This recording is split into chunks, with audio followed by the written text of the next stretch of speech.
서문 한번 읽어보죠. 서문.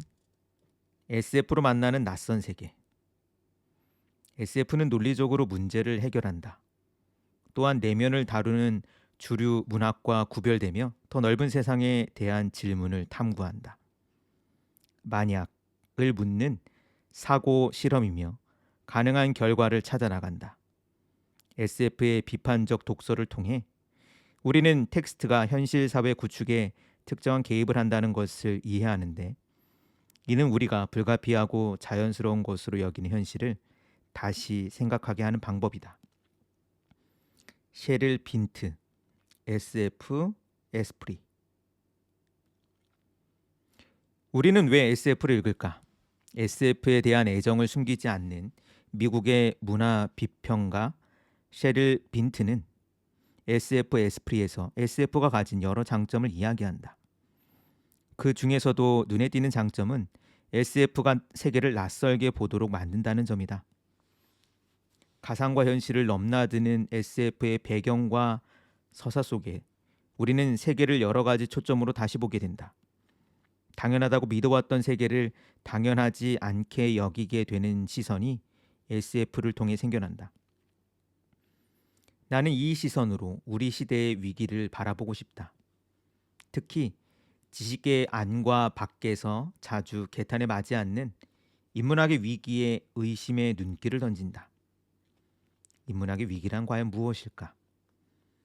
많은 이들이 읽고 쓰기와 멀어지며 지식의 권위를 부정하는 일일까? 모든 이들이 읽고 쓰기에 매달리며 경전을 외듯 텍스트를 숭배하고 일말의 의심이나 질문도 품지 않는다면 지식이 권위를 회복하고 인문학은 위기에서 벗어날 수 있을까? 인문학은 인간을 대상으로 삼는 학문이다. 인간은 스스로 만들어낸 이 학문의 주체이자 대상이다. 이 세계에서 인간이 유일무이한 존재이며 이성이라는 우월한 능력을 활용하여 온전히 대상을 파악할 수 있다는 순진한 믿음은 인문학의 전제이자 출발점이다. 이 전제로부터 인간이 이 세계에서 가지는 모든 특권과 폭력과 착취가 용인된다. 이런 시각으로 본다면 인문학은 인간의 특권과 폭력과 착취의 근거가 되는 학문일 뿐이다. 인문학을 위기로 몰아넣고 인간의 삶을 위협하는 무엇이 있다면 그것은 바로 인문학의 전제인 인간 중심주의이다. SF는 온통 인간이 중심인 이 세계를 낯설게 보게 만들면서 질문하게 한다. 인간은 과연 이 세계의 주인이 될 자격이 있는가? 인간은 무엇을 할 수 있으며 무엇을 할 수 없고 무엇을 해야 하며 무엇을 해서는 안 될까? 아니, 그 전에 인간은 과연 무엇인가? 우리는 자신을 도대체 무엇이라고 규정하고 있을까? 세계를 낯설게 보는 시선은 그 자체로 변화를 예고하고 갈망하는 시선이다.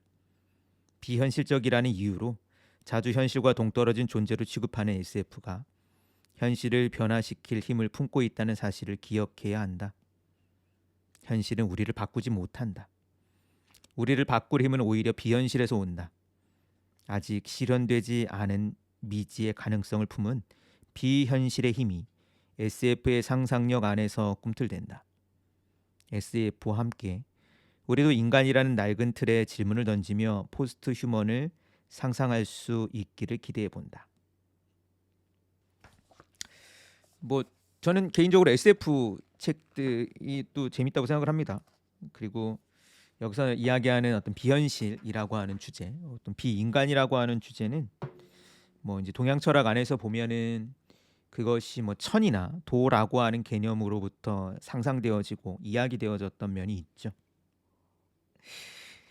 저는 저도 요즘엔 SF에 관심이 좀 있습니다. 이제 장자 이야기를 앞에서는 했었는데 장자 철학이라고 하는 그 어떤 이제 독특한 철학적 사유가 오늘날 SF의 어떤 특정한 문제와 좀 맞닿아 있지 않을까 싶어요. 물론 이제 SF를 이제 어떤 사람은 과학 소설이라고 하는데 이제 주목하는 사람이 있는가 하면 어떤 사람은 이제 공상이라고 하는데 오히려 주목하는 면이 있는데 이제 사실 이 책에서 이야기하는 건 낯설음, 비현실이라는 부분이고 그렇다고 하는 것은 현실이라고 하는 현재적인 어떠한 상황 혹은 현재적인 제한된 조건들을 깨뜨리는 뭐 문학으로서 SF를 이야기할 겁니다. 문학? 뭐 문학뿐만 아니겠네요. 예. 그런 면에서 이제 다양한 소재를 다루고 있습니다.